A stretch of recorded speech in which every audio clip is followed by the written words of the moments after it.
క్రీస్తు పరిశుద్ధమైన నామములో, పునరుద్ధారుడైన యేసు క్రీస్తు నామములో ఈ ఆరాధనకు చేరికూడి వచ్చిన మీ అందరికీ కూడా నా నిండు హృదయపూర్వకమైన వందనాలు, దేవునికి స్తోత్రాలు.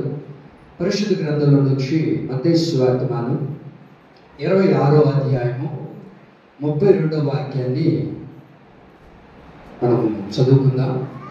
మత్తయి సువార్తమానం 26వ అధ్యాయము 32వ వాక్యాన్ని మనం చదువుకుందాం.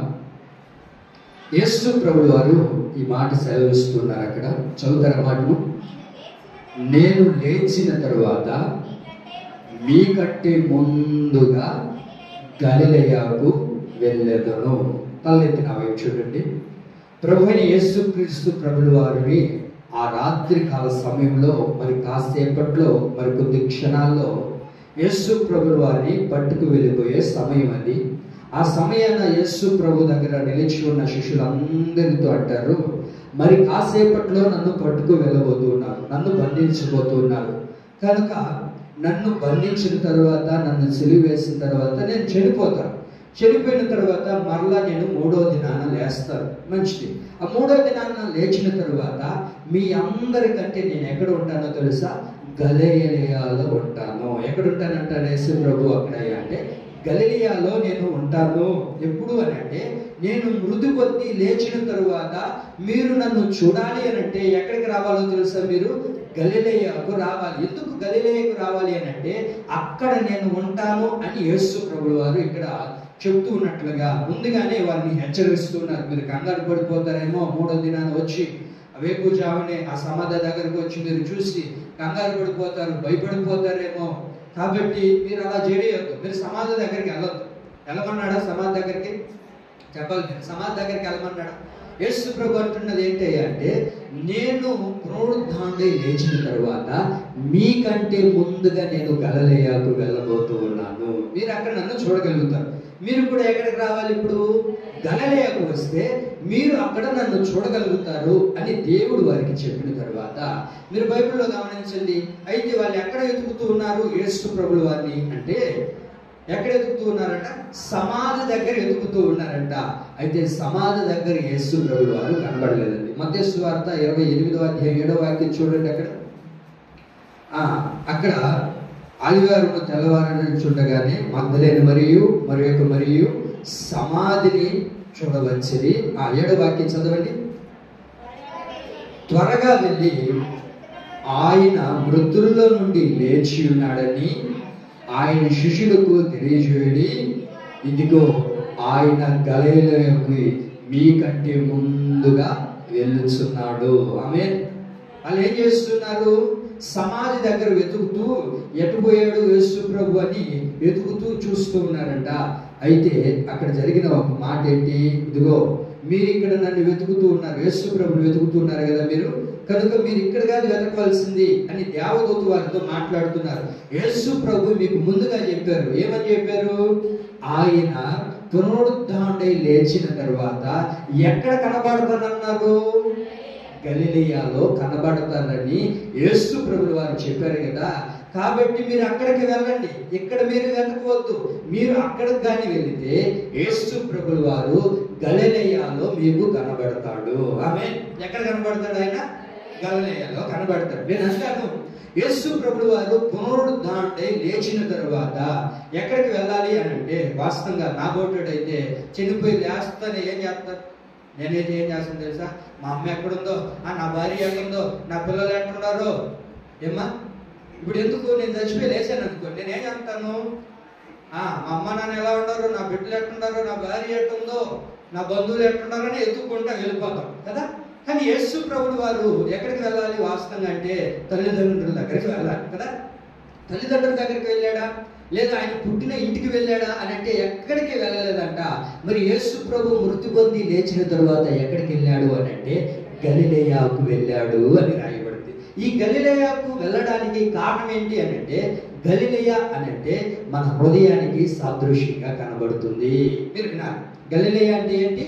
మన హృదయానికి సాదృశ్యంగా కనబడుతుంది. గలిలయ అని అంటే మన జీవితానికి సాదృశ్యంగా కనబడుతుంది. గలిలయ అని అంటే ఒక కుటుంబానికి సాదృశ్యముగా కనబడుతుంది. గలిలయ అంటే ఒక సంఘానికి సాదృశ్యంగా కనబడుతుంది. ఇవన్నీ మీరు బాగా గుర్తుపెట్టుకోవాలి. మీకు అర్థమవుతుందా? గలిలయ అంటే ఏంటి? మన హృదయము. గలిలయ అంటే మన జీవితం. గలిలయ అంటే మన కుటుంబం. గలిలయ అంటే మన సంఘం.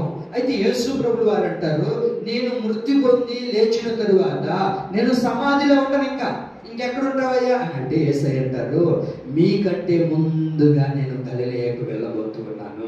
యేసు ప్రభువు వారు మృతి పొందింది ఎందుకు అని అంటే గలిలయ అనబడుతున్న మన హృదయంలోనికి రావడానికి యేసు ప్రభువు వారు మృతి పొంది లేచాడు. ఆమేన్. అందుకే వాక్యం అంటుంది, నేను మృతి పొంది లేచిన తరువాత గలిలయలో నేను నివసిస్తాను, గలిలయకు నేను ముందుగా వెళుతాను అని వాక్యం అంటుంది. అయితే దేవుని ప్రియులారా, గలిలయ అనబడుతున్న మన హృదయంలోనికి యేసు ప్రభు రావాలని, యేసయ్య నివసించాలి అని, మన సంఘంలోనూ మన కుటుంబంలోనూ యేసు ప్రభువు వారు ఉండాలని ఈ పునరుద్ధానపు ఆరాధనలో, ఈ ఈస్టర్ ఆరాధనలో ప్రభు మనతో మాట్లాడుతూ ఉన్నారు. నేను మీ హృదయంలోనికి రాబోతూ ఉన్నాను. ఆమె కాబట్టి ఉదయాన్నే మీరు ఎక్కడికి వెళ్ళాలి? ఈరోజు చాలా మంది ఎక్కడికి వెళ్ళి ఉంటారు? ఉదయాన్నే చెప్పండి. సమాధుల దగ్గరికి వెళ్ళి ఉంటారు. ఏమి యేసు ప్రభు ఏం చెప్పారు? సమాధుల దగ్గరికి వెళ్ళమన్నారా? వాక్యం ఏమంటుంది? మీరు ఎక్కడ వెతకాలో తెలుసా? నన్ను గలిలయలోకి మీరు రాగలిగితే అక్కడ నేను ఉంటాను. యేసు ప్రభు ఎక్కడ ఉంటాడు? హృదయంలో ఉంటాడు. సమాధిలో ఉండడు. ఆయన సమాధిలో ఉండడు. అందుకే వాక్యం అంటుంది, దేవుని ప్రియులారా, గలిలయలో నేను పునరుద్ధానుడై లేచిన తర్వాత గలిలయలో ఉంటాను. మరి గలిలయలో యేసు ప్రభు ఉండడానికి కారణం ఏంటి? మరి ఈ గలిలయలో ఉంటున్న లక్షణాలు ఎలాంటివి? ఈ గలిలయాన్ని దేవుడు ఎన్నుకోవడానికి కారణం ఏంటి? యేసు ప్రభు బ్రతికి ఉన్నప్పుడు, సశరీరుడిగా జీవిస్తున్నప్పుడు, పరిచర్యలో కొనసాగించబడుతున్నప్పుడు అనేక ప్రాంతాలు ఉన్నాయి కదా. మరి ఇవన్నిటినీ కాదని మన ప్రభువైన యేసు క్రీస్తు ప్రభువు వారు గలిలయకు వెళ్ళడానికి కారణం ఏంటి? ఈ గలిలయలో దాగి ఉన్న లక్షణాలు ఏంటి? ఒక 2-3 మాటలు నేను మీకు తెలియజేస్తాను. అయితే మీరు బాగా వినాలి. గలిలయ అంటే ఏమని చెప్పాను? హృదయము, మన జీవితము, మన కుటుంబము, మన సంఘము. ఎప్పుడైతే ఈ గలిలయలో ఉన్న లక్షణాలు ఎప్పుడైతే మనలో కూడా అవలంబించుకోగలుగుతామో వెంటనే పునరుద్ధానుడైన దేవుడు ఎక్కడికి వస్తాడు? ఇప్పుడు ఎక్కడికి వస్తాడు? ఆ తర్వాత కుటుంబంలోనికి వస్తాడు. ఆ తర్వాత ఎక్కడికి వస్తాడు? సంఘములోనికి వస్తాడు. అలా రావాలి అని అంటే ఈ గలిలయలో ఉన్న లక్షణాలు, అనుభవాలు మనలో కూడా రావాలి. మరి ఇంతకీ ఈ గలిలయలో ఉన్న లక్షణాలు ఏంటి అని అంటే మత్తయి సువార్త 4వ అధ్యాయం 25వ వాక్యాన్ని చదువుతారు. మీరు బాగా వినండి. ఎవరు నిద్రపోవద్దు, నేను త్వరగానే ముగిస్తాను. మత్తయి సువార్త 4:25 చదువుతారా మాటను?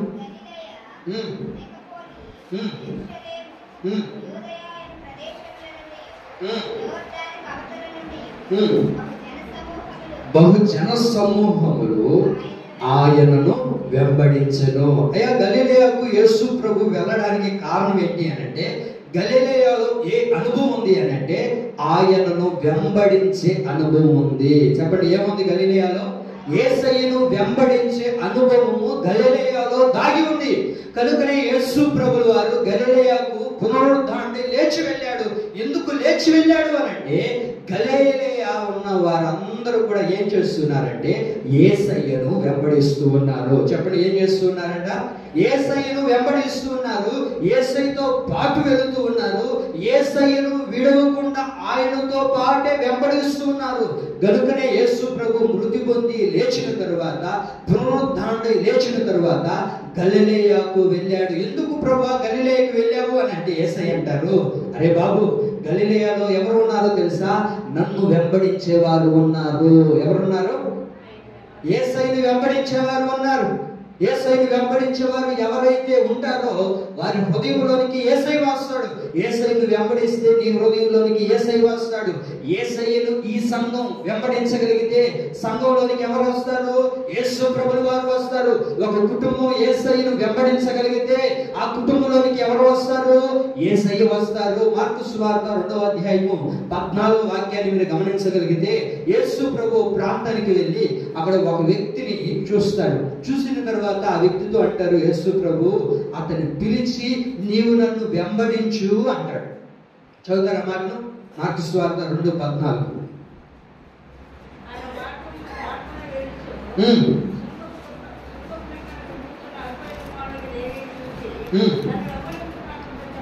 నన్ను వెంబడించుము అని చెప్పగా అతడు లేచి ఆయనను వెంబడించెను. చూడండి, దేవుడు ఒక వ్యక్తి దగ్గరికి వెళ్తూ ఉన్నాడు. వెళ్ళి అంటూ ఉన్నాడు, బాబు నువ్వేం చేయాలో తెలుసా? నీవు నన్ను వెంబడించు అని అన్నప్పుడు ఏం చేశాడు అతను? అక్కడ నుంచి లేచి ఏం చేశాడు? యేసు ప్రభుల వారిని వెంబడించాడు. ఈ ఆదివారపు దినాన ఈ ఆరాధనకు చేరి వచ్చిన మనందరితో యేసయ్య అంటున్న మాట ఏంటో తెలుసా? నీవు నన్ను వెంబడించాలి. నీవు నన్ను ఏం చేయాలి? వెంబడించాలి. ఎప్పుడు వెంబడించాలి అని అంటే ఆదివారం వెంబడిస్తే సరిపోతుందా? ఏమన్నా ఆదివారం వెంబడిస్తే సరిపోతుందా? సరిపోదు.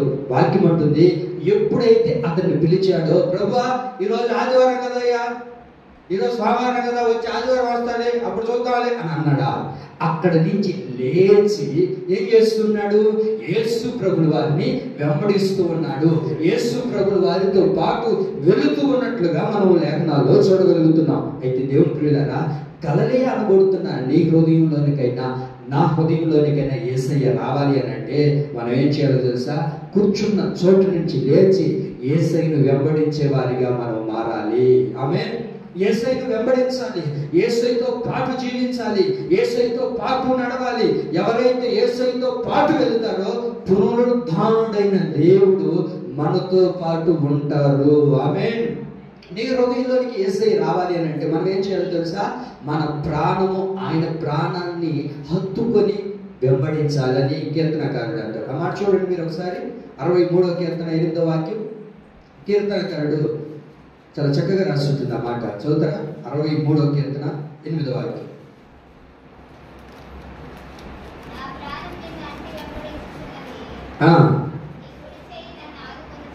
నా ప్రాణం నిన్నేం చేస్తున్నది? నా ప్రాణము నిన్ను అంటి వెంబడించుచు ఉన్నది అని రాస్తాడు. మీరు పైన కానీ చదవగలిగితే దావీదు ఎక్కడ ఈ మాటను రాస్తూ ఉన్నాడు, ఎలాంటి పరిస్థితుల్లో ఉన్నాడు అని అంటే అరణ్యములో ఉండగా అని రాయబడుతుంది. ఎక్కడున్నాడంట దావీదు? ఎక్కడున్నాడు? అరణ్యం అనబడుతున్న లోకంలో తాను బ్రతుకుతూ ఉన్నప్పుడు లోకాన్ని వెంబడించలేదు, లోక ఆచారాల్ని వెంబడించలేదు, లోకములో ఉన్న వారితో స్నేహించలేదు. అయితే దావీదు లోకము అనబడుతున్న అరణ్యములో తాను బ్రతుకుతూ ఉన్నప్పుడు ఏం చేస్తూ ఉన్నాడయ్యా అంటే దేవుడి యొక్క ప్రాణముతో ఏం చేస్తున్నాడట? అంటు కట్టబడి, నా ప్రాణము నిన్ను అంటుకొని అంటే ఏంటి? ఆయనతో ఏమైపోయాడంటే కలిసిపోయాడు. కలిసిపోయి ఈ అరణ్యంలో ఏం చేస్తున్నాడంట? ఏం చేస్తున్నాడు దావీదు? యేసయ్యను వెంబడిస్తూ ఉన్నాడు. దేవుని ప్రియులారా, ఈ లోకంలో జీవిస్తూ ఉన్నప్పుడు మనుషులు కాదు మనం వెంబడించాల్సింది, మన కుటుంబీకులు కాదు మనం వెంబడించాల్సింది. మనం వెంబడించాల్సింది ఎవరినో తెలుసా? ప్రభు అయిన యేసు క్రీస్తు ప్రభుల వారినే మనం వెంబడించేటట్లుగా మారుదుము గాక. ఎవరిని వెంబడించాలి? యేసయ్యను వెంబడించాలి. యేసయ్యతో పాటు మన ప్రాణం అంటుకట్టబడాలి. మీరు బైబిల్లో చూడగలిగితే అప్పటికే పెళ్ళయి ఒక 4-5 రోజులు అయి ఉంటుందేమో బహుశా, ఒకవేళ. ఎందుకంటే వారికి పిల్లలు లేరు కనుక మనం అర్థం చేసుకోవాల్సింది. అయితే ఎప్పుడైతే వివాహమైందో భర్త చనిపోయాడు. ఇప్పుడు భర్త లేనప్పుడు అర్థం ఉంటుంది, అమ్మాయి నిండు యమనస్తురాలి, నీ వయసు ఏమన్నా పెద్ద అయిపోలేదు. నీ వయసు ఎంతో తెలుసా? ఇంచుమించు 20 సంవత్సరాలు ఉంటాయి నీకు, పట్టుమట్టి ఒక 18 సంవత్సరాలు ఉంటాయా? భర్తను పోగొట్టుకున్నావుగా, ఇంకా నీకు పిల్లలు కూడా కలగలేదుగా.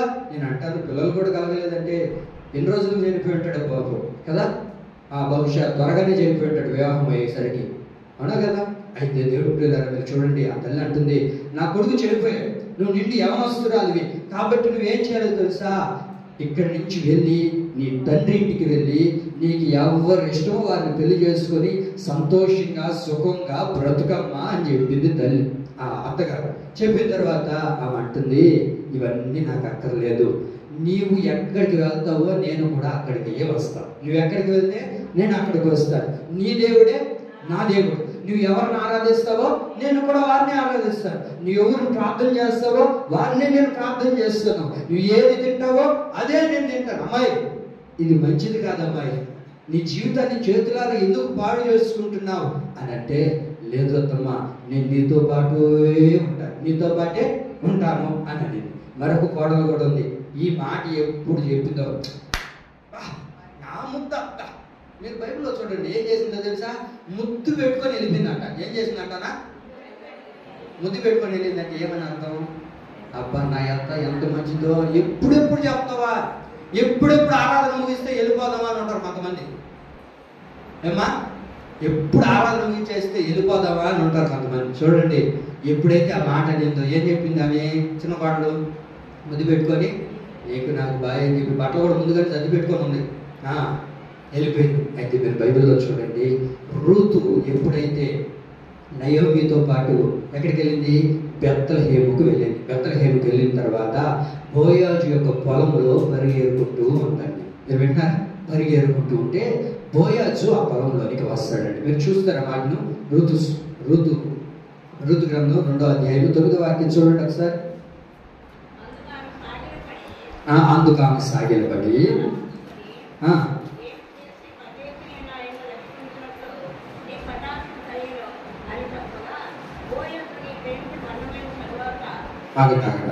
ఒక్క నిమిషం. ఋతు గ్రంథం 2వ అధ్యాయము 9వ వాక్యం చదవండి. మీరు కోయు చేను కనిపెట్టి వారిని వెంబడించుము, నిన్ను ముట్టకూడదని యవనస్తులకు ఆజ్ఞాపించి ఉన్నాను. చాలండి. ఏం చేయమంటున్నాడు అని అంటే, ఆ పొలంలో నువ్వు ఏం చేయాలో తెలుసా, ఎవరైతే ఆ పంటను కోస్తూ ఉన్నారో వారిని ఏం చేయాలి, నువ్వు వెంబడించాలి. పంట అనబడుచున్న దేవుని వాక్యాన్ని ఎవరైతే విత్తుతూ ఉంటారో, ఎవరైతే చెప్తూ ఉంటారో వారిని ఏం చేయాలో తెలుసా, విశ్వాసులైన మనం ఏం చేయాలంటే, ఆత్మీయులైన మనం ఏం చేయాలంటే, ఎవరైతే వాక్యాన్ని విత్తుతూ ఉన్నారో వారిని వెంబడించాలి. నువ్వు ఎప్పుడైతే వాక్యాన్ని వెంబడిస్తూ ఉంటావో, ఎప్పుడైతే సంఘం అనబడుచున్న పొలాన్ని వెంబడిస్తూ ఉంటావో, అప్పుడు దేవుడు నిన్ను భద్రముగా కాపాడుతాడు. అర్థమవుతుందండి.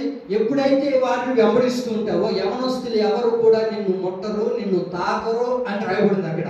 అయితే దేవుడు ప్రియులారా, దేవుడు యొక్క పొలమును వాక్యాన్ని మనం ఎప్పుడైతే వెంబడిస్తామో, దేవుడు మనల్ని ఏం చేస్తాడు అంటే భద్రముగా కాపాడుతాడు.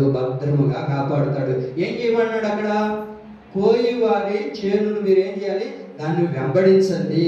వారిని వెంబడించి నువ్వేం చేయాలో తెలుసా, అక్కడున్న పెరిగినంత వేరుకొని నీ జీవితంలో నువ్వు పోషించు, నువ్వు బ్రతుకు అంటాడు. అయితే దేవుడు ప్రియులారా, అలాగ కొనసాగించబడుతున్న తన జీవితంలో మరి అన్నడు కూడా వేరే వారిని వెంబడించలేదు. ఆ రూతు వేరే వారిని వెంబడించలేదు. బోయాజు ఆమె గురించి ఒక చక్కటి మాట అంటాడు. చూడండి అక్కడ 3వ అధ్యాయం 10వ వాక్యం చదవండి. అతడు, నా కుమారి, యెహోవా చేత నీవు దీవెన నొందిన దానవు. 3వ అధ్యాయం 10వ వాక్యమా ఇదేదా? యెహోవా చేత నీవు దీవెన నొందిన దానవు, కొద్దివారినే గాని గొప్పవారినే గాని యవనస్తులను నీవు వెంబడింపక ఎండుట వలన నీ మునుపటి సత్ప్రవర్తన కంటే వెనుకటి సత్ప్రవర్తన మరి ఎక్కువైనది అంటాడు. ఏమని రాయబడింది అంటే, ఆమె ఏం చేస్తుందంట, కొద్దివారినే గాని గొప్పవారినే గాని యవనస్తులనే గాని ఆమె వెంబడించలేదు అంటాడు. ఇప్పుడు ఎవరు ఈ రూతు అని అంటే, నిండు ముసలామె కాంతమ్మలాగా ఉండే వ్యక్తి రూతు అంటే చెప్పాలి మీరు. రూతు ఎవరు, ఒక నిండు యవనస్తురాలు. ఎలాంటి వయస్సు ఆమెకేనంటే 18-20 సంవత్సరాలు ఉంటాయి అనుకుందాం. మరి అలాంటి యవనస్తురాలు వాస్తవంగా ఏం చేయాలి చెప్పాలి, ఏం చేయాలి, లోకంలో తిరుగుతున్నారు.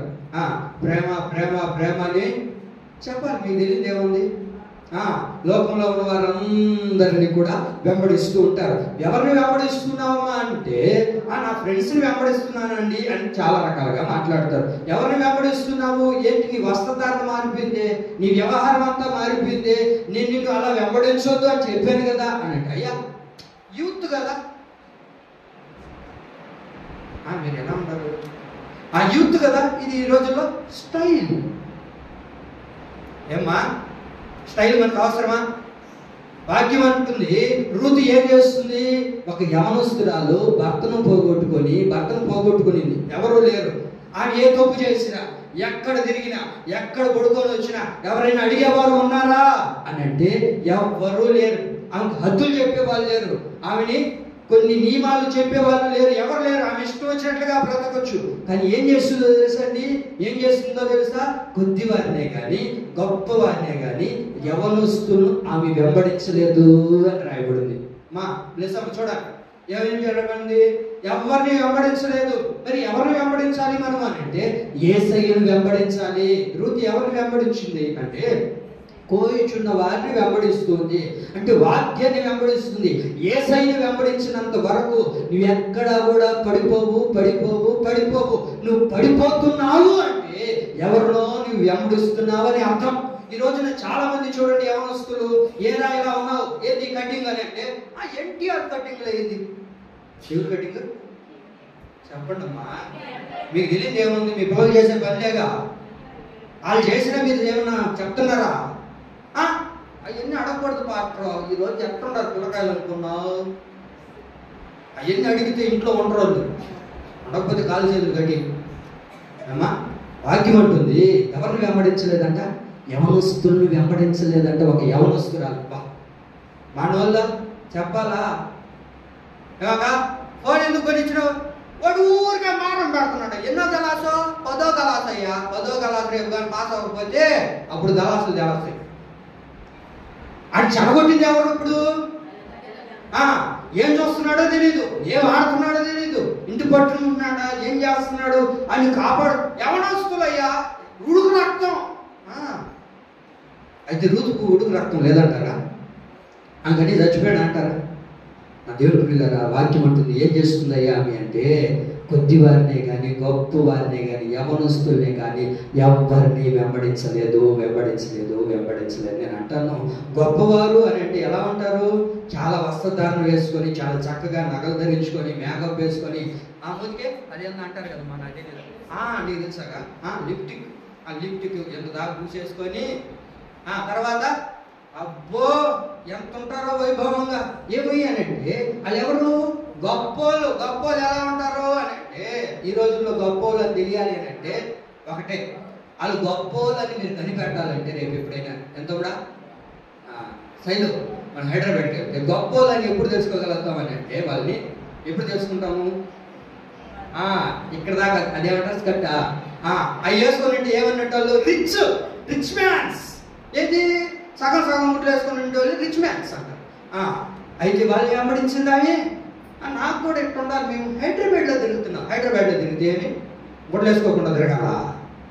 ఈ రోజుల్లో మోడల్ అండి, ఏ తమ్ముడు ప్యాంట్ చిరిగిపోయిందంటే చిరిగిపోవడం కదన్నా 1400 అన్న ఈ ప్యాంట్ సింపేసింది. దానికి చిరిగిపోతే 1400 అంటే కుడితే ఎంతనా? 600గా. కుడితే 300 వచ్చేస్తుంది ప్యాంటు. అది చిరిగిందనుకో దాని రేటు పెరిగిపోతుంది. ఏమేనంటే అది గొప్పలో. అయితే గొప్పల్ని వెంబడించలేదంటారు రూతు. ఎవరిని వెంబడించింది అంటే వాక్యాన్ని వెంబడించింది. వాక్యాన్ని వెంబడించి వాడు ఎవడు కూడా లోక ఆచారాలు చెయ్యడు. నేను అంటాను, రూతమ్మ కనబడితే ఎవరు చూస్తున్నారు? రూతమ్మ నీకేమన్నా అర్థం ఉందా? లేకపోతే నిన్నేమన్నా మీ అత్త ఏమన్నా ఇబ్బంది పెడుతుందా? మీ అమ్మ నాన్న ఏమన్నా ఉన్నారా? ఎక్కడ తిరిగి వచ్చి ఎవడు అడుగుతాడు నిన్ను? ఏమ్మా ఆ హాస్టల్లో ఉంటే నువ్వు ఎక్కడ తిరిగి వచ్చి ఎవడు అంటాడు నిన్ను? రామే నువ్వు, మీ అమ్మ ఉందా? నువ్వు రా, మనం పోయే సటాలు చేసేద్దాం. ఈరోజు ఏం పోతావు కాలేజీకి?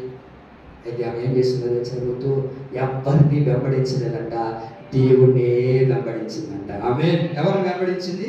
దేవుణ్ణి వెంబడించాలి మనం. కొద్దివారినే కానీ గొప్పవారినే కానీ యవనస్తుల్నే కానీ ఆమె వెంబడించలేదు. నా దేవుడి పిల్లరా వినండి, యేసయ్య నీ హృదయంలోనికి రావాలంటే, యేసయ్య నా హృదయంలోనికి రావాలంటే యేసయ్య నీ కుటుంబంలో నివసించాలి అంటే ఏం చేయాలో తెలుసా?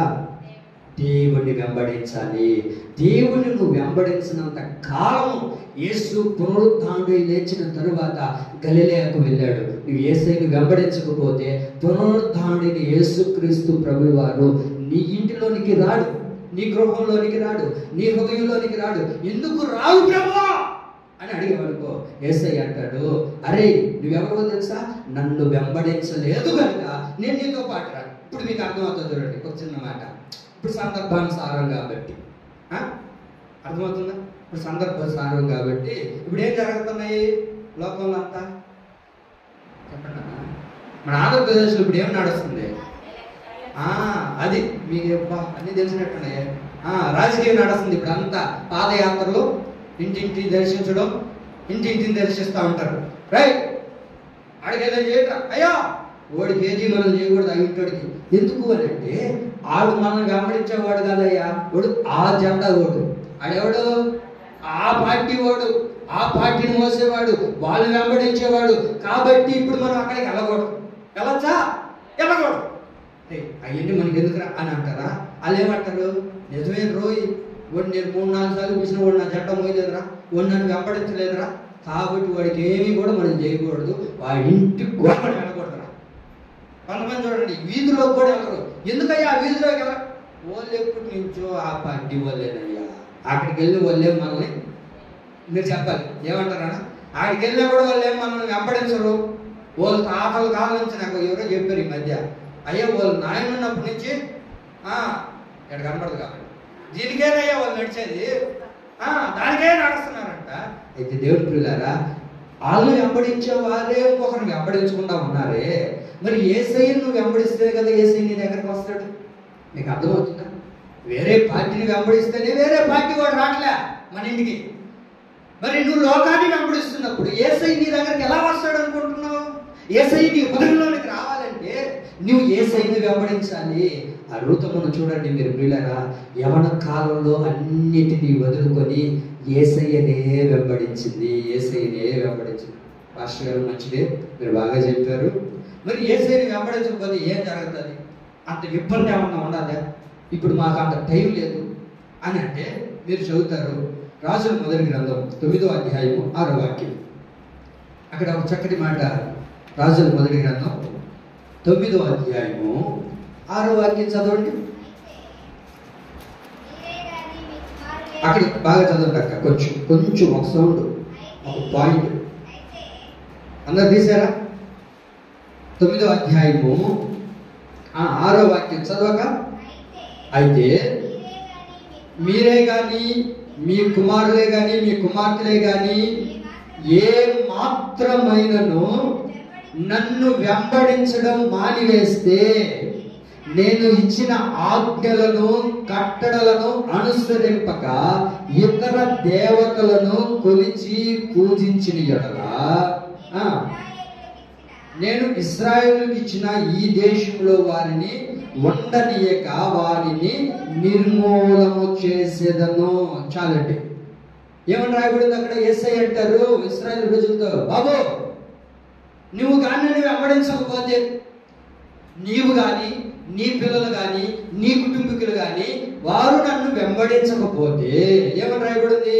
వారు నన్ను వెంబడించక నా వాక్యాన్ని వెంబడించకుండా నా ఆజ్ఞలకు అనుగుణంగా వారు బ్రతకకుండా ఉన్నట్లయితే నేనేం చేస్తానో తెలుసా? వారిని ఏం చేస్తావయ్యా అని అంటే వాక్యం అంటుంది, నేను ఏ దేశానికైతే వారిని నిలబెట్టాలనుకుంటున్నానో, కానాను అనబడుతున్న ఆ జీవితంలో ఆ లోకంలో వారు నిలబెట్టాలని ప్రభు ఆశపడ్డారు కదా, అక్కడ వారు నివసించరు అని అంటాడు. ఎందుకు నివసించరు అంటే వాళ్ళు ఎవరు? నన్ను వెంబడించిన వారు, నా దగ్గరికి రాని వారు. కొంతమంది నాకు చెప్తుంటారు, కొంతమంది చెప్తుంటారు, ఏమ్మా మీకు ఇల్లు రాలేదా, మీకు పింఛన్ రాలేదు? మాకు రావండి.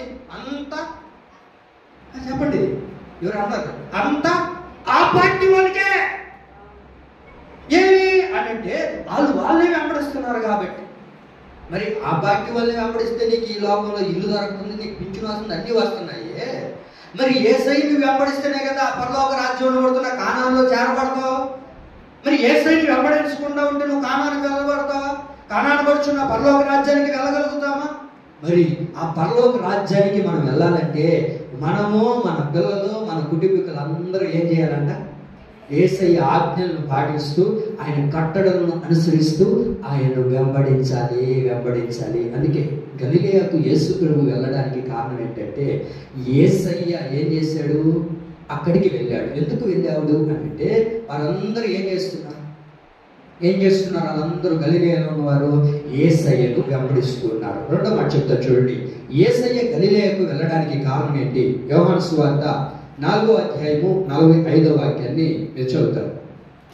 యోహాను సువార్త 4:45.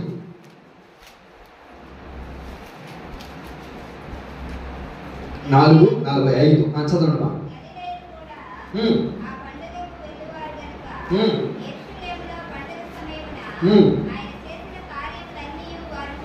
ఆయన చేసిన కార్యములన్నీ వారు చూచినందున ఆయన గలిలయకు వచ్చినప్పుడు వారు ఆయనను చేర్చుకుని.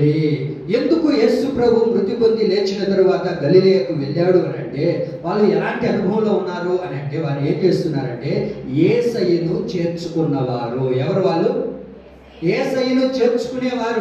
యేసు ప్రభు ఎన్నో అద్భుతమైన కార్యాలు, సూచక క్రియలు ఇవన్నీ చేస్తూ ఉన్నవి ఆ గలిలయ ప్రాంతపు వారు చూశారంట. చూసిన తర్వాత వాళ్ళు ఏం చేశారంటే, ఆ ప్రాంతంలోనికి యేసు ప్రభువు వారు వచ్చినప్పుడు ఆ ప్రాంతంలో ఉన్న వారందరూ ఏం చేశారంటే యేసయ్యను చేర్చుకున్నారు.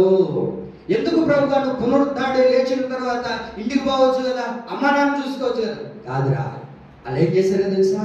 గలిలయలో ఉన్నవారు, నేను ఎప్పుడు అక్కడికి వెళ్ళిన వారు నన్ను ఏం చేస్తున్నారు తెలుసా? చేర్చుకుంటూ ఉన్నారు. ఏం చేస్తున్నారంటే యేసయ్యను చేర్చుకుంటూ ఉన్నారు. కనుక యేసు ప్రభు పునరుద్ధారణై లేచిన తర్వాత గలిలయకు వెళ్ళాడు. అయితే యేసు ప్రభును చేర్చుకుంటే మనకు కలిగేదేంటి? మనకు ఒరిగేదేంటి? మనల్ని పొందుకునే ఆశీర్వాదం ఏంటి అని అంటే, పరమగీతములు 1వ అధ్యాయం 4వ వాక్యాన్ని మీరు చూడగలుగుతారు. యేసు ప్రభును చేర్చుకోవడం ద్వారా మనకు కలిగే ఒక అద్భుతమైన మాట చదువుతారా? మాట పరమగీతములు 1:4. నన్ను ఆకర్షించుము, మేము నీ యొద్దకు పరిగెత్తుకొని వచ్చదము, రాజు తన అంతఃపురములోనికి నన్ను చేర్చుకొనెను. ఎందుకు అంతఃపురంలోనికి దేవుడు చేర్చుకుంటూ ఉన్నాడు? పరలోక రాజ్యానికి ఎందుకు చేర్చుకుంటూ ఉన్నాడు? ఆ సింహాసనం మీద కూర్చోడానికి ఎందుకు ప్రభువు వారు మనల్ని పిలుస్తూ ఉన్నాడు అని అంటే, యేసయ్యను చేర్చుకున్నారు కనుక. నువ్వు ఎవరిని చేర్చుకుంటున్నావు ఈరోజు? దేవుణ్ణి చేర్చుకోగలుగుతున్నావా? దేవుణ్ణి చేర్చుకోగలిగితే, దేవుడిని నీవు పిలవగలిగితే, దేవుడిని నీవు ఆహ్వానించగలిగితే యేసయ్య ఏం చేస్తాడో తెలుసా? అంతఃపురములో అనబడుచున్న పరలోకానికి నిన్ను చేర్చుకుంటాడు. ఆమె ఏం చేస్తాడు? దేవుడు మనల్ని అంతఃపురం అనబడుచున్న పరలోకానికి దేవుడు చేర్చుకుంటాడు. ఆ పరలోకానికి మనం చేర్చబడాలంటే ముందుగా యేసయ్యను మనం చేర్చుకోవాలి. యేసయ్యను చేర్చుకోకుండా అనేక మంది యేసు ప్రభువును దూరం చేస్తూ ఉన్నారు. యేసు ప్రభువుకు దూరం అయిపోతున్నారు. వారి జీవితము, వారి కుటుంబము, వారి ఆత్మీయత ప్రతిదీ కూడా దేవునికి దూరం అయిపోతూ ఉంటే, దూరముగా నిలబడిన ఆ యేసు ప్రభువు వారు ఒక మాట అంటారు బిగ్గరగా కేకవేస్తూ. మత్తయి సువార్త 23వ అధ్యాయము 37వ వాక్యాన్ని చూడగలిగితే యేసు ప్రభువు వారు అంటారు, ఎవరైతే యేసయ్యను చేర్చుకోక దూరంగా నిలబడి ఉన్నారో వారందరినీ యేసయ్య అక్కడ అంటారు. చూడండి మాటను. యెరూషలేమా, యెరూషలేమా,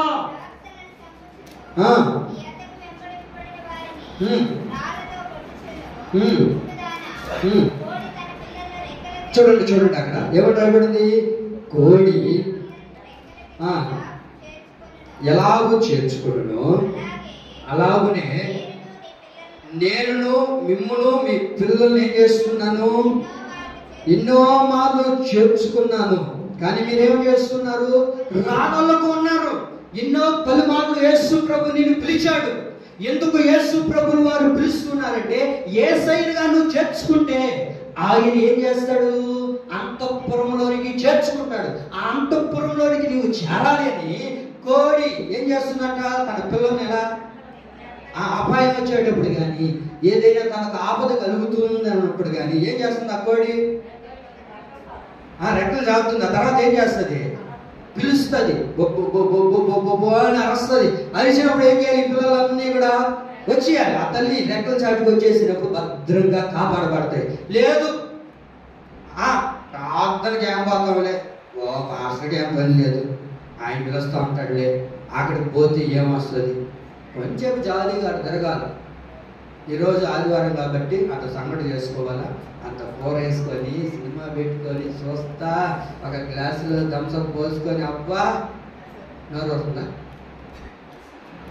మిమ్మల్ని కాదులేండి, చేసేవాళ్ళు లేరా? ఆదివారం అయితే ఎక్కడికి చేరాలి? వాక్యం ఉంటుంది, కోడి ఎలాగైతే తన పిల్లలను చేర్చుకుంటుందో పలుమార్లు నేను మిమ్మల్ని పిలిచాను, కానీ మీరు ఏం చేస్తున్నారు?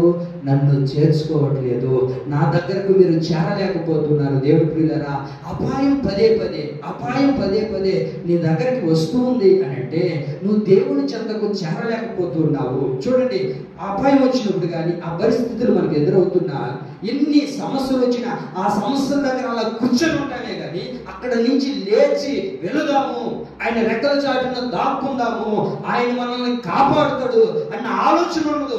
ఎంతసేపటికి ఎన్ని శ్రమలైనా రాని, ఎన్ని ఇబ్బందులైనా రాని, అరే అక్కడి నుంచి లేచి వస్తేనే కదా మన జీవితాలు మారుతాయి అన్న ఆలోచన ఉండదు, అక్కడే కూర్చొని ఉంటారు. అయితే వాక్యం ఉంటుంది, మీరు ఎప్పుడైతే నన్ను చేర్చుకుంటారో నేను మిమ్మల్ని చేర్చుకొని ఏ అపాయము కూడా రానివ్వక నేను మిమ్మల్ని కాపాడుతాను అంటాడు. దేవుని ప్రియులారా, పాతాళములో మనం పడిపోయినా సరే, ఏమండి, పాతాళమును పడుచున్న అపాయాల్లో మనం చిక్కుకొనబడిపోయినా సరే దేవుడు మనల్ని ఏం చేస్తాడంటే విమోచిస్తాడు, కాపాడుతాడు అని రాస్తాడు. 49వ కీర్తన 15వ వాక్యంలో, ఎవరైతే నన్ను చేర్చుకుంటారో, దేవుడు ఎవరినైతే చేర్చుకుంటాడో, 49వ కీర్తన 15వ వాక్యం, పాతాళము యొక్క బలము నుండి నా ప్రాణాన్ని విమోచించాడు. పాతాళంలో నుంచి దేవుడు ఏం చేస్తున్నాడంట? విమోచిస్తూ ఉన్నాడంట, కాపాడుతూ ఉన్నాడంట, రక్షిస్తూ ఉన్నాడంట. అలా చేయడానికి కారణం ఏంటి అని అంటే, ఎవరైతే నన్ను చేర్చుకున్నాడో, నా దేవుడు నన్ను చేర్చుకున్నాడు. దావీదు అంటారు, నన్ను దేవుడు ఏం చేశాడు? దేవుడు నన్ను చేర్చుకుని ఏ అపాయమో కలగనివ్వక నా దేవుడు నన్ను ఏం చేస్తున్నాడు? కాపాడుతున్నాడు. ఎక్కడి నుంచి కాపాడుతున్నాడు అయ్యా అని అంటే, పాతాళములో నుంచి ఏం చేస్తున్నాడంట? కాపాడుతూ ఉన్నాడని రాయబడింది. ఎందుకు అని అంటే, దేవుడిని ఎవరైతే చేర్చుకుంటాడో, దేవుడు ఎవరినైతే చేర్చుకుంటాడో వాళ్ళు ఏం చేస్తాడో తెలుసా? దేవుడు కాపాడుతాడు, రక్షిస్తాడు, ఆదరిస్తాడు. చూడండి, బైబిల్లో మనము చూడగలుగుతాం, మార్తా, మరియా, లాజరు, వీరంటే దేవుడికి చాలా ప్రియమైన వారు. ఎప్పుడు కూడా ఆ ప్రాంతానికి యేసు ప్రభు అలా వచ్చినప్పుడు, యేసు ప్రభు వచ్చాడు అని తెలిస్తే వెంటనే యేసు ప్రభు దగ్గరికి వెళ్ళి, నువ్వు వస్తా ఏం చేస్తావు మాకు తెలియదు, నువ్వు వచ్చి ఏం చేయాలి? మా ఇంటిలోనికి రావాలి, భోజనం చేసుకోవాలి. ఇది ఎప్పుడు యేసు ప్రభు అక్కడికి వెళ్ళిన వాళ్ళు ఏం చేసేవాళ్ళు? యేసు ప్రభుని చేర్చుకునేవాళ్ళు. ఏనాడు కూడా యేసు ప్రభు వచ్చిన నిర్లక్ష్యంగా ఉండేవాళ్ళు కాదు. యేసు ప్రభు వస్తే ఎన్నిసార్లు పిలుస్తుంటావు, ఎన్నిసార్లు ఆదరిస్తావు, ఒకసారి 2 సార్లు మర్యాద, ఊరికే పిలుస్తుంటావా అని అనుకోలేదు వాళ్ళు. ఎప్పుడు ఆ ప్రాంతానికి యేసు ప్రభు వచ్చినా, ఎప్పుడు ఆ వీధికి యేసు ప్రభు వచ్చినా, ఎప్పుడు ఆ ఇంటి కూడా వెళుతూ ఉన్నా వాళ్ళు ఏం చేస్తున్నారు? యేసయ్యను చేర్చుకుంటూ ఉన్నారు. మరి యేసు ప్రభుని చేర్చుకుంటున్న వారి జీవితాల్లో అద్భుతాలు జరిగాయా అని అంటే జరగలేదు. ఏం జరిగిందో తెలుసా? అద్భుతాలు జరగకపోగా ఎవరినైతే చేర్చుకున్నారో, ఏమండి, ఎవరినైతే చేర్చుకున్నారో ఆ యేసు ప్రభు మరొక ప్రాంతంలో సువార్త పరిచయంలో కొనసాగించబడుతూ ఉన్నప్పుడు ఆయన కుటుంబంలో ఏం జరిగింది అంటే, లాజరు రోగి చనిపోయాడు. ఏమయ్యాడు? అక్క మెర్సక్ మీ వెనకాల ఉన్న అమ్ములు, దేవుడు స్తోత్రం. చూడండి అక్క, ఏం చేస్తున్నారు చెప్పాలి. ఏం జరిగింది అక్కడ? మార్తా మరియా యొక్క తమ్ముడు ఎవరు? లాజరు. అయ్యగారు ఏమయ్యారు? చనిపోయాడు. చనిపోయినప్పుడు ఏం జరిగింది? యేసు ప్రభు అని భజన చేశారు. ఇప్పుడు ఏమైంది? మీకు ఏమన్నా ఒరిగిందా? మీ దేవుడు ఏమన్నా వచ్చాడా? మరి ఇన్ని రోజులు అవుతుంది, మరి యేసు ప్రభు వచ్చి మిమ్మల్ని ఏమన్నా కాపాడా? మీ తమ్ముడిని ఏమన్నా బ్రతికించాడా? ఆ రోగం నుంచి ఏమన్నా తీసివేయగలిగాడా అని అంటే వాళ్ళు అలా కృంగిపోయి బాధపడిపోతూ ఉన్నారండి. యేసయ్యకు కబురు పెట్టారు. యేసయ్య 2-3 రోజులు దారి వచ్చాడండి. వచ్చిన తర్వాత యేసు ప్రభు ఏం చేశాడు? రాజు చేసినాడా? చచ్చినాడులే మనకెందుకులే అని వెళ్ళిపోయాడా యేసు ప్రభు? యేసు ప్రభు చేసిన కార్యం ఏంటో తెలుసా? ఎప్పుడైతే ఆ సమాధి దగ్గర నిలబడి లాజర్ బయటికి లేచిరా అన్నాడు. లేచిరా అన్నప్పుడు ఏం చేశాడు? ఆయన అక్కడే పడుకున్నాడా? లేచి బయటకు వచ్చాడు. ఎవరు? లాజరు అని. ఏం చేస్తున్నారు? లాజరు సినిమా చూస్తున్నాడా? అక్క ఫోన్ మాట్లాడుతున్నాడా? అది యూట్యూబ్లో చూసుకుంటున్నాడు అనుకున్నారు ఎవరు? కాదు కదా. ఏం చేశాడు? లాజరు చచ్చాడు, చనిపోయినాడు. అలా మరణించిన తర్వాత యేసు ప్రభు ఎప్పుడైతే వెళ్ళి అక్కడ లాజరు లేచి బయటికి రా అన్నప్పుడు ఏమయ్యాడు? లేచి బయటికి వచ్చినట్లుగా బైబిల్లో రాయబడింది. అయితే ఎందుకు లేచి వచ్చాడు అని అంటే ఆ కుటుంబం యేసు ప్రభుని చేర్చుకుంది. యేసు ప్రభు నువ్వు చేర్చుకుంటే, యేసు ప్రభు నీ కుటుంబంలోనికి ఆహ్వానిస్తే ఖచ్చితంగా నీ కుటుంబానికి శ్రమలు వస్తాయి. శ్రమలు వచ్చినప్పటికీ ఆ శ్రమల్లో నువ్వు ఎంతవరకు నిలబడి ఉంటావో దేవుడు పరీక్షిస్తాడు. అయ్యా దేవుడుగా ఆ శారదయ్య గారికి ఏం పని లేదు, ఆ పాస్టర్కి పని లేదు, ఎప్పుడు చూసిన డాక్టర్ ఇన్ని సమస్యలు వచ్చాయి మా కుటుంబంలో, ప్రాణహాని కలిగిందే మా కుటుంబంలో. యేసయ్య ఉంటే ఏం చేయాలయ్యా? నా కుటుంబాన్ని కాపాడకూడదు, నా బిడ్డలను కాపాడకూడదు. కాపాడుతాడు. నీ సమస్యకు పరిష్కారం చేయగలిగిన దేవుడే మనం ఆరాధిస్తున్న ప్రభువైన యేసుక్రీస్తు. ఆ యేసయ్య చేయాలంటే నువ్వేం చేయాలో తెలుసా? ఆయన్ని చేర్చుకోవాలమ్మా. యేసయ్యను చేర్చుకోకుండా ఉన్నంత వరకు నీ జీవితంలో ఏ మేలు జరగదు. శ్రమలు వచ్చినప్పుడు వాటి నుంచి నువ్వు బయటపడాలి అని అంటే ఏం చేయాలో తెలుసా? యేసు ప్రభుని చేర్చుకోవాలి. చేర్చుకున్న తర్వాత దేవుడు కొంచెం ఆపుతాడు. శ్రమలు వచ్చినప్పుడు, బాధలు వచ్చినప్పుడు ఆపుతాడు. వీళ్ళు ఎంతవరకు నిలబడగలుగుతారు, వీళ్ళు ఎంతవరకు ఉండతారు అని గమనిస్తాడు దేవుడు. 2-3 రోజులు అయ్యింది అక్కడ. అయిందా లేదా? అయిన తర్వాత దేవుడు ద్వారా వచ్చిన తర్వాత దేవుడు యేసు ప్రభు లేపలేడా? 3 రోజులైంది, నెల రోజులైనా లేపుతాడు. నెల రోజులైంది, సంవత్సరమైనా లేపుతాడు. సంవత్సరమైంది, ఎన్ని యుగాలైన వాడిని లేపగలిగిన దేవుడి మనం ఆరాధిస్తున్న ప్రభు అయిన యేసుక్రీస్తు. పడతాం చెప్పగలిగి ఒకసారి. ఆ దేవుడికి మహిమ కలుగును గాక. మన దేవుడు ఎవరు అని అంటే ఎవరైతే ఆయన చేర్చుకుంటారో, ఆయన చేర్చుకున్న వారి జీవితాల్లో దేవుడు ఖచ్చితంగా మేలు చేస్తాడు. కారణం ఏంటంటే వాళ్ళు ఎవరో తెలుసా? నన్ను చేర్చుకున్నారు కనుక నేనేం చేస్తున్నాను? వారిని నేను కూడా వారిని చేర్చుకున్నాను. చేర్చుకున్న తర్వాత శ్రమలు, కష్టాలు, ఇబ్బందులు ఒక 2-3 రోజులు వస్తాయి అంతే, అంతకుమించి ఎక్కువ రావు. అవి వచ్చిన తర్వాత నువ్వు ఎప్పుడైతే దేవుని దగ్గర నిలబడగలిగి ఉంటావో దేవుడు ఖచ్చితంగా నీ కన్నిటికి ప్రభు జవాబిస్తాడండి. పరిగెత్తుకుంటూ వెళ్ళింది, అందరూ ఉన్నారు, ఆదరించే వాళ్ళు ఉన్నారు, ఏమంటే భర్త ఉన్నాడు. కానీ ఎవరు కూడా ఆమె కన్నీరును తొలగించలేకపోయారు. ప్రభు సన్నిధికి వెళ్ళింది, పాదాలతో మోకరించి ప్రభు ఎదుట చూస్తూ, ప్రభువా నా కన్నీటికి జవాబు ఇవ్వు ప్రభువా, నా హృదయంలోనికి రా ప్రభువా, నాకు ఉన్న ఈ దోషాన్ని, ఈ అవమానాన్ని కొట్టివే ప్రభు అని దేవుని సన్నిధిలోనికి వచ్చిన తర్వాత దేవుడు ఆమెని చేర్చుకున్నాడు. మీరు విన్నారు? దేవుడు ఆమెను చేర్చుకోవడం ద్వారా కలిగిన అద్భుతమైన కార్యం ఏంటో తెలుసా? మరలా నువ్వు వచ్చే సంవత్సరం సరికి, మరలా ఈ మందిరానికి నువ్వు వచ్చేటప్పుడు ఎలా వస్తావు తెలుసా? ఒక చక్కటి కుమారుడిని తీసుకొని వస్తావు. ఆమె అప్పటి వరకు ఎలా ఉంది? అప్పటికి ఆమె యేసు ప్రభు అంటే తెలుసు, ప్రార్థన అంటే తెలుసు, వాక్యం తెలుసు, ఆరాధన తెలుసు, అన్నీ తెలుసు. కానీ ఆమె జీవితంలో ఒక అవమానం ఎదురవుతుంది. ఏంటి అని అంటే ఒక గొడ్రాలు. ఆమె గొడ్రాలు అని చెప్పి ఏం చేశాడు అయ్యగారు? ఏం చేశాడు? చెప్పండి, ఏం చేశాడు? ఇంకొక ఆమె పెళ్లి చేసుకుని పెట్టుకున్నాడు ఇంట్లో. ఎందుకు చేసుకున్నావు రా అంటే గొడ్రాలు. అయితే ఇంకొక ఆమె పెళ్లి చేసుకుంటే ఆ ఇంటి కుటుంబం ఎట్లుంటుందన్నా మీకు తెలియదే? అబ్బా నీకు చెప్పలే. అట్లాంటి గందరగోళ పరిస్థితుల్లో నడిపించబడుతున్న ఆమె జీవితంలోనికి యేసయ్యను చేర్చుకునేది. వెంటనే యేసయ్య ఏం చేశాడో తెలుసా? అద్భుతమైన కార్యాన్ని ప్రభు చేసి అప్పటి వరకు కారుస్తున్న కన్నీటికి ప్రభు ఏం చేశాడు? ఒక ముగింపును కలగజేశాడు. ఆమె దేవుడు దీన్ని నువ్వు చేర్చుకోగలిగితే, ఆయన నువ్వు ఎప్పుడైతే చేర్చుకుంటావో ఆయన వెంటనే నిన్ను చేర్చుకొని నీ జీవితంలో కలుగుతున్న ప్రతి అవమానాన్ని కొట్టివేస్తాడు. 3వ మాట చెబుతున్నాను చూడండి.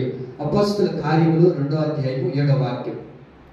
3వ మాట, గలిలయకు యేసు ప్రభు వారు పునరుద్ధారణ తర్వాత ఎందుకు గలిలయకి వెళ్ళాడు అన్న విషయాన్ని మనం గమనిస్తూ ఉన్నాం. 3వ మాట అపోస్తలుల కార్యములు 2వ అధ్యాయము 7వ వాక్యం.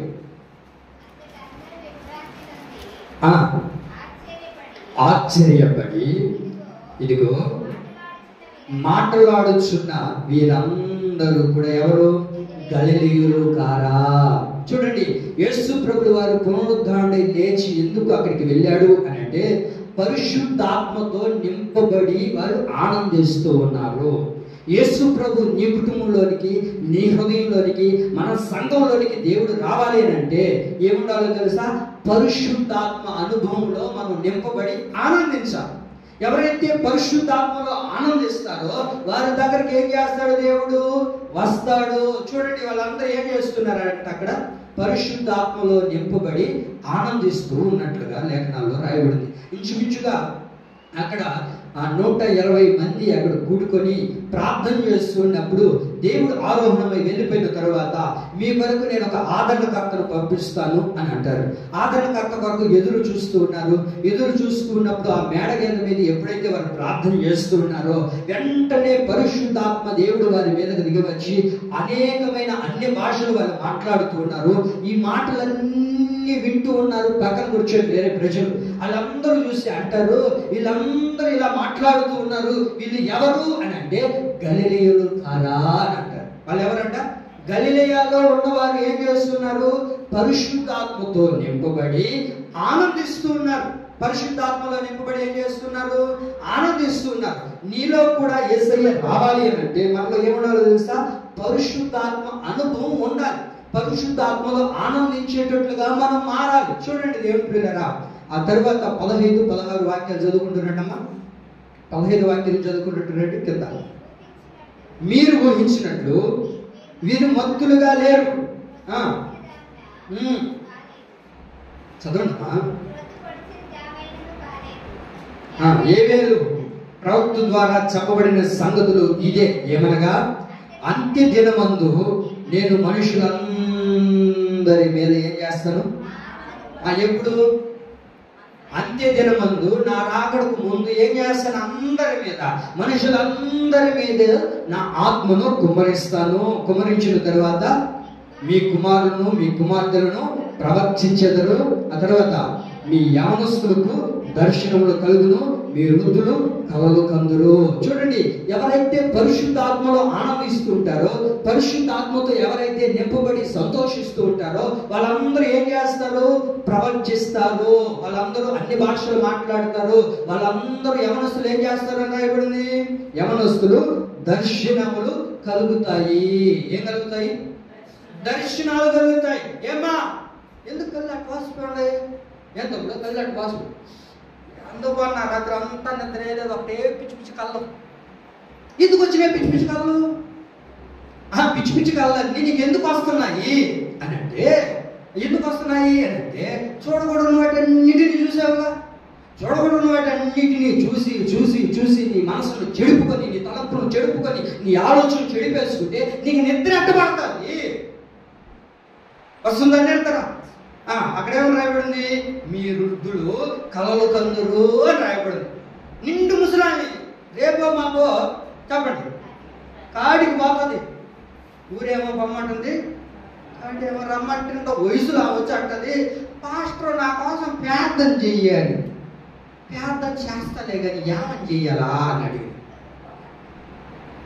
ఏం లేదు పాస్టర్ అండి. మరి ఇంకేం లేనప్పుడు ఎందుకు లేదు ప్రార్థన? అట్ట కాదు కానీ ప్రార్థన చేయలేదు. అది ఎందుకు ప్రార్థన? ఏం లేదు, ఒకటి చెడ్డ కళలో. ఏమంట? ఏం కళ్ళంటక అన్న? ఏం కళ? నువ్వు చెప్పాను. ఏం కళ్ళంట? చెడ్డ కళలు. చెడ్డ కళలు ఎందుకు వస్తున్నాయి నీకు? ఎవరు నువ్వు చెప్పమా? నిండు ముసలాంటి పొల్లు కూడా ఉడిపోయి ఉన్నాయి. నేను ఇలా చెప్పానుగా, ఎవరు రమ్మంటుంది? రమ్మంటుంది. రేపో మాపో ఎత్తాల్సిన మనిషికి ఏమొస్తుందంట? చెడ్డ కళలు. ఇది ఎందుకు వస్తుంది చెడ్డ కళలు? నాకు తెలియక అడుగుతున్నా. ఏమ్మా, ఎక్కడో చూడకూడదు అన్నిటిని చూస్తున్నావు. కళ్ళు కూడా సరిగ్గా కనబడు. అవి ఆ కళ్ళు కనబడట్లేదు. కలుద్దాలు కానీ ఎందుకు కలద్దాలో? సినిమా సరిగ్గా కనబడట్లేదులే.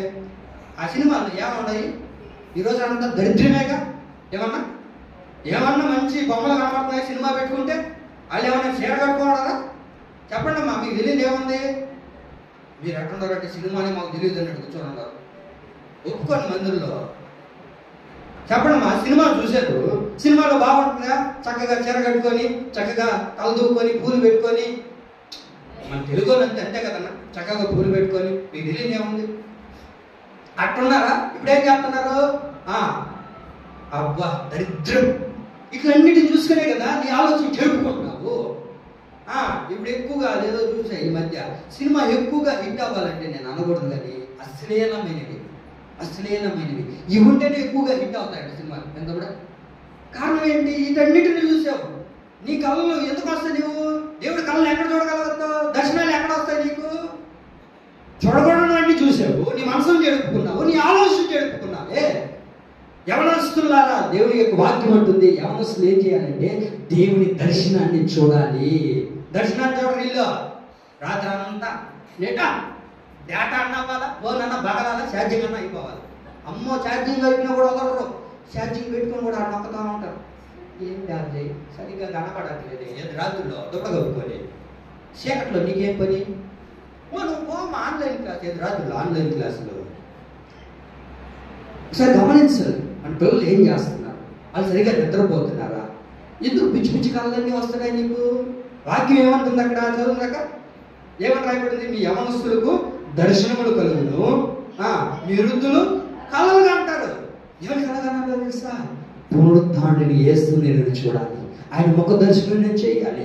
ఆయన ఈ దినాన పునరుద్ధానుడి లేచి వచ్చాడు కదా అని యవనస్తులు ఎవరి వరకు ఎదురు చూడాలి అని అంటే యేసు ప్రభుల వారి వరకు ఎదురు చూడాలి. ఆయన దర్శనాన్ని చూడాలని ఆశపడాలి, ఆయన ముఖం చూడాలని ఆశపడాలి. కానీ ప్రేమించినోడు వస్తాడా?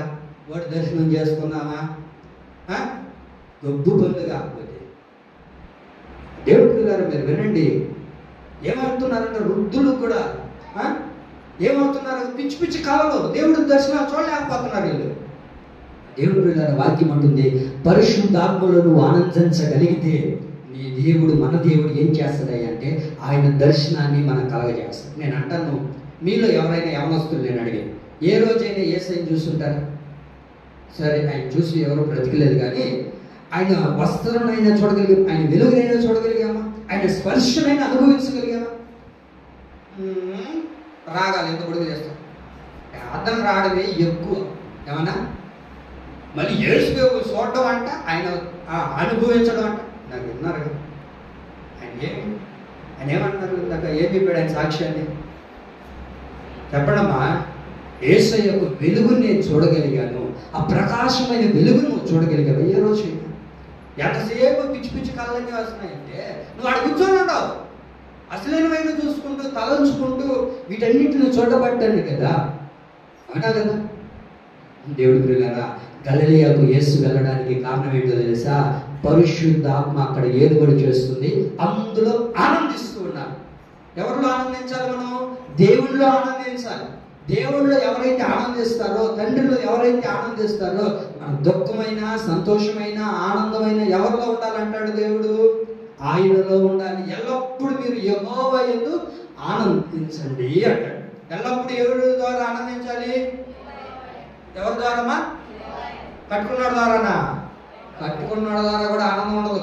వాటర్ వేసి వస్తే చొక్కలే, ఇంకా లేదు క్వార్టర్కి. కాబట్టి వాక్యం అంటుంది, ఎల్లప్పుడూ నువ్వు యెహోవా యందు ఆనందించగలిగితే నా దేవుడు నిశ్చయముగా నీ దగ్గరికి దిగి వస్తాడు, నీ హృదయంలోనికి దిగి వస్తాడు, నీ కుటుంబంలోనికి దిగి వస్తాడు. ఆమేన్.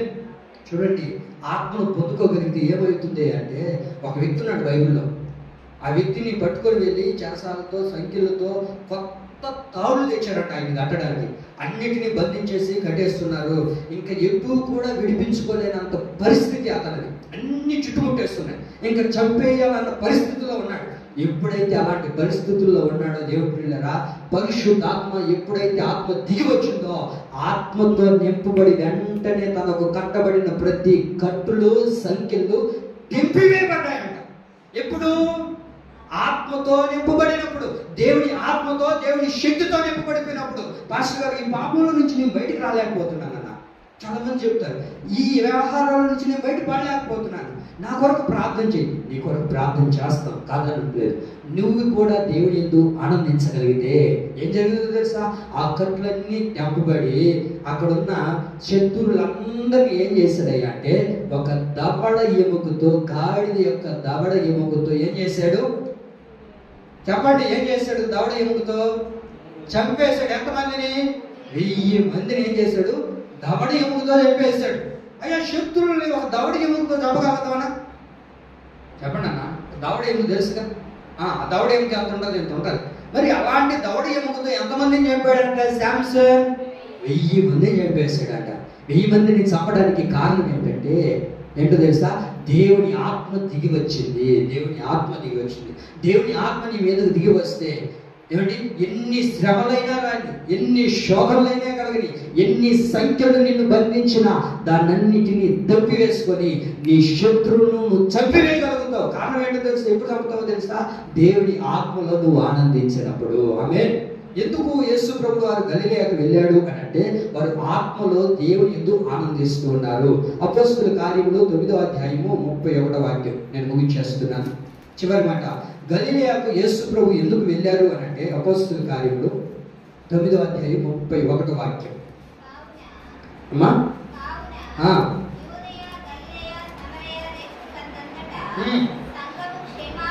సంఘము క్షేమాభివృద్ధి పొందుచు సమాధానము కలిగి ఉండెను, మరియు ప్రభువునందు భయమును పరిశుద్ధాత్మ యందలి ఆదరణయు కలిగి నడుచుకొనుచు విస్తరించెను. చివరి మాట నేను చెప్పి ముగిస్తున్నాను చూడండి. యేసు ప్రభువు వారు పునరుద్ధానంలో ఎందుకు గలిలయకు వెళ్ళాడు అని అంటే, 4వ అనుభవం ఏంటంటే, వాళ్ళు విస్తరిస్తూ ఉన్నారు అని రాయబడింది. ఆ సంఘం ఎలా ఉందంట?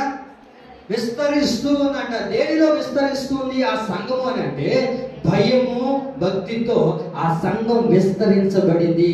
అయ్యా యేసు ప్రభువు వారు మీరు పునరుద్ధానం తర్వాత ఎందుకు గలిలయకు మాత్రమే వెళ్ళారు? మొట్టమొదటిగా ఎందుకు గలిలయకు వెళ్ళారు అంటే యేసయ్య అంటారు, వాళ్ళు ఎవరో తెలుసా? నా యందు ఉన్న భయభక్తుల్లో వారు ఏం చేయబడ్డారో తెలుసా? విస్తరించారు అంటాడు. ఏమన్నారట? ఎవరిలో ఉన్నారట?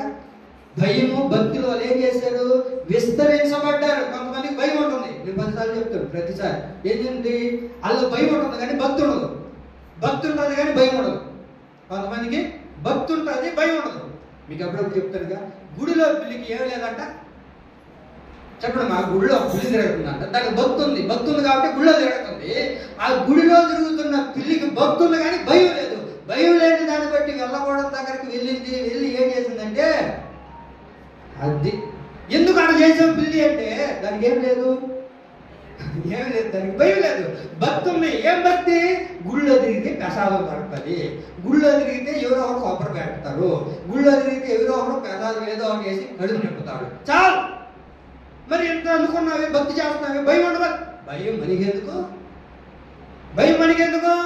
ఏమి ఎందుకు భయం లేదు? ఇక్కడేం లేదు. దాని హృదయంలో భయం లేకడానికి పోవడానికి బట్టి చూడండి. దేవుడు పిల్లరా, మనం ఏముండాలంటే భయము భక్తిలో మనం ఏం చేయాలన్నా విస్తరించబడాలి. అబ్రహాం మీరు గమనించి చూడండి. అబ్రహాము అంతగా ఆశీర్వదించబడడానికి కారణం ఏంటంటే, అబ్రహాములో ఏమున్నదంటే భయము భక్తిలో విస్తరించబడ్డాడు. కనుకనే తాను పొందిన ప్రతి ఆశీర్వాదంలో కూడా ఎలా ఉన్నాడు? విస్తరించబడుతూ విస్తరించబడుతూ విస్తరించబడుతూ ఉన్నాడు. నేను ఒక 2-3 రెఫరెన్స్లు చెప్తాను చూడండి. సమూయేలు మొదటి గ్రంథం 12వ అధ్యాయం 24వ వాక్యం చదవండి. సమూయేలు మొదటి గ్రంథం 12వ అధ్యాయము 24వ వాక్యం తీసారా? సమూయేలు మొదటి గ్రంథం 12వ అధ్యాయము 24వ వాక్యం. ఆయన మీ కొరకు ఎన్ని గొప్ప కార్యములు చేసినో అది మీరు తలంచుకోండి. తలంచుకున్న తర్వాత మీరు యెహోవా యందు భయభక్తులు కలిగి నిష్కపటులై హృదయము పూర్ణ హృదయముతో ఆయన్ను సేవించండి అంటాడు. చూడండి, దేవుడు మునుపు మీ జీవితంలో ఎన్ని గొప్ప కార్యాలు చేశాడు. ఇప్పుడు ఒక్కొక్కరు లేపాను అనుకోండి, అమ్మో మీకు ఇలా కనబడొచ్చేమో అందరూ. ఎంతమందిలో ఎన్ని సాక్ష్యాలు ఉన్నాయి తెలుసా? ఇప్పుడు కానీ నేను సాక్ష్యం చెప్పాక లక్ష్మీమాత అని చెప్తే ఆ పుట్టిన మొదలుకొని ఈ రోజు వరకు కూడా నిన్న రాత్రి వరకు కూడా ఏం జరిగిందో చెప్తుంది. అన్ని సాక్ష్యాలు ఉన్నాయి అక్కడ. ఎందుకు చర్చికి వచ్చేంత ముందు కూడా గొప్ప సాక్ష్యం చెప్తుంది ఆమె నిలబెట్టి. ప్రతి ఒక్కరి జీవితంలో ఎన్నో సాక్ష్యాలు దాగి ఉన్నాయి. ఎన్నో కార్యాలు ప్రభు చేశాడు. వాటన్నింటినీ మీరు ఏం చేయాలి? మర్చిపోయి ఇంట్లో కూర్చొని నిలబడడానికి రాయబడిందా? ఏమని రాస్తున్నారక? వాటన్నింటినీ మీరు తలంచుకొని యెహోవా యందు భయభక్తులు కలిగి నిష్కపటులై దేవుని యందు ఆనందించండి. దేవుడిలో మీరు నిలిచి ఉండండి. దేవుని యందు భయభక్తులతో ఎప్పుడు కూడా మీరు బ్రతకాలి. భయం లేకుండా భక్తి లేకుండా ఎప్పుడు కూడా మనము ఏది చేయకూడదు.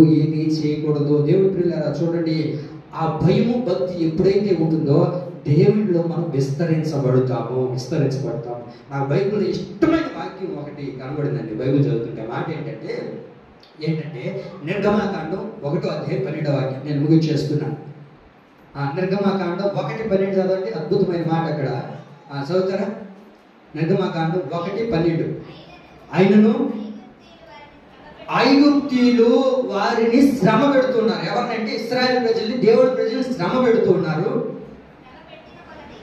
ఎప్పుడైతే వారిని శ్రమ పెడుతూ ఉన్నారో వారు విస్తరించారు, ప్రబలిరు కనుక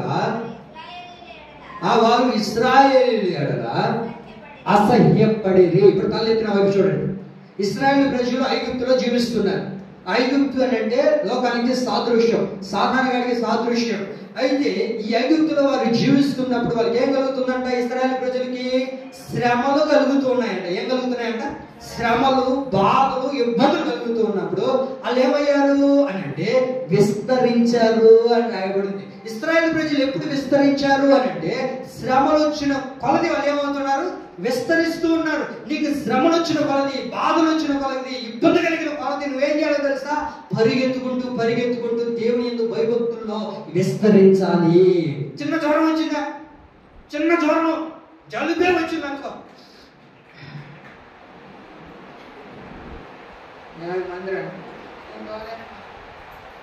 నువ్వు ఏమైంది అంతకనే జ్వరం, చిన్న శ్రమే కదా. చిన్న శ్రమ కలిగినప్పుడు దేవుడి సన్నిధికి దూరం అయిపోవచ్చా? వాళ్ళు ఏమవుతున్నారంట? శ్రమకు వచ్చిన కొలది వాళ్ళు ఏం చేస్తున్నారంట? తగ్గిపోయారా? విస్తరించారా? విస్తరించారు అని రాయబడింది వాక్యంలో. వారు విస్తరించబడడం ద్వారా ఏం కలిగిందంటే ఐగుప్తులో ఉన్న వారందరూ వారిని చూసి ఏం చేయబడ్డారు? అసహ్యపడ్డారంట. అరే వీరికి ఇన్ని కష్టాలు కలుగుతున్నా, ఇన్ని బాధలు కలుగుతున్నా, ఇన్ని అవమానాలు కలుగుతున్నా, ఆ యేసు ప్రభువును వదలట్లేదయ్యా అని వాళ్ళు ఏం చేస్తున్నారంట? అసహ్యపడుతూ ఉన్నారు అని రాయబడింది. దేవుడి పిల్లరా చూడండి, మనకి ఎన్ని ఇబ్బందులు కలిగినా సరే దేవుని సన్నిధికి, దేవుని యందు ఉన్న భయభక్తులతో ఏ రోజు కూడా సన్నగిల్లిపోకూడదు. చూడండి, యేసు ప్రభు పునరుత్థానుడు ఎక్కడికి వచ్చాడు? గలిలయకు వచ్చాడు. వాళ్ళు ఎక్కడ వెతుకుతున్నారు? సమాధిలో వెతుకుతున్నారు. ఎందుకు యేసు ప్రభుడు వారు ఆ గలిలయకు వెళ్ళాడు? ఎందుకు నీ హృదయం దగ్గరికి వచ్చాడు యేసు ప్రభు? ఎందుకు మన సంఘం దగ్గరికి యేసు ప్రభు వచ్చాడు అని అంటే ఎందుకో తెలుసా? యేసు ప్రభు పునరుత్థానుడు లేచిన తర్వాత ఇక్కడికి రావాలి అని అంటే ఏం చేయాలో తెలుసా? నీ కుటుంబంలోనికి రావాలన్నా, నీ హృదయంలోనికి రావాలన్నా, మన సంఘంలోనికి దేవుడు రావాలన్నా ఒకటి వెంబడించే అనుభవం ఉండాలి, ఆయన్ని చేర్చుకునే అనుభవం ఉండాలి, ఆ తరువాత పరిశుద్ధాత్మలో దేవుళ్ళు ఆనందించే అనుభవం ఉండాలి. మనలో విస్తరించే అనుభవం ఉన్నంత సేపు దేవుడు ఏం చేస్తాడు తెలుసా? పునరుద్ధానైన దేవుడు నీ హృదయంలోనికి, మన సంఘంలోనికి ప్రభు దిగి వచ్చును గాక. ఆమేన్.